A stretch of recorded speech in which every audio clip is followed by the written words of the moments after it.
I remember being in fourth grade outside of my school, being ushered in by my teacher into our classroom for our safety. She turned on the television to see the news, and I saw a recording of the events. I remember feeling confused, dissociated, and I just wasn't really sure what I was seeing. But I knew it wasn't correct.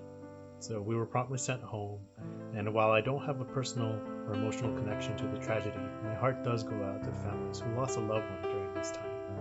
September 11, 2001, I was a senior at Providence High School. Senior year had just started and I was really looking forward to an amazing year.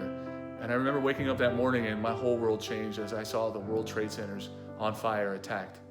I was confused at first, and that confusion turned into frustration, anger, and then really worry because I was 17 years old looking at my 18th birthday, not sure if I was going to be drafted and heading to a war that I wasn't ready to fight. I learned about the attacks of 9/11 in my car. I was getting ready to go to work, turned on the car, and the morning DJs that morning just sounded really serious. And it took me a while to piece together what they were saying, but it was just so confusing at the time. I couldn't really understand what they were referring to. But once I figured it out, I just remember driving to work that morning and looking up at the sky as I was driving, wondering if it was going to happen here in LA. It was definitely such a scary time at that moment. On September 11th, I was a sophomore in high school.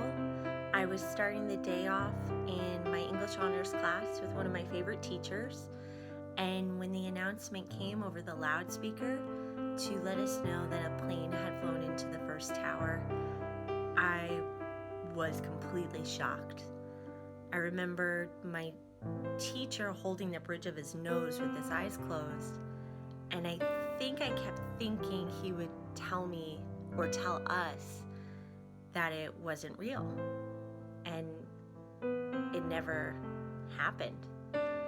The rest of the day was kind of a fog, and a lot of my classrooms had the news on. A lot of my teachers were showing what was going on, and a lot of my classmates and upperclassmen were going down to the office to call their homes and their parents, and a lot of my schoolmates had parents that worked at the World Trade Center and the surrounding area.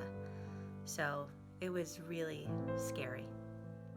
You know, I remember the morning of 9/11 and the rest of that day really vividly. I was in graduate school and a graduate hall director at Loyola University in Chicago, and the two things I remember are the silence on campus, because usually there were planes flying over campus in and out of O'Hare and Midway, and they were all grounded all over the country. It was an eerie silence, and the fear of the unknown. There were all sorts of reports that there were other attacks coming, and no one really knew what was happening, if this was it, if there would be more. That's those two things, the silence and the fear of the unknown, will always be with me. On September 11th, I was picked up by my good friend Eric. We were carpooling to school very near downtown at Loyola High School. We were driving down the 110 freeway and heard that a plane had hit the World Trade Center. I felt nothing. I was a little more callous and had a sense of bravado when I was that age, as most teenage boys do. I should have felt more. I wasn't scared at all. It didn't really hit me until I got home and found out my neighbors were both killed. The Angel family, they had children around my age. I knew them, and their parents were dead. Their parents were gone.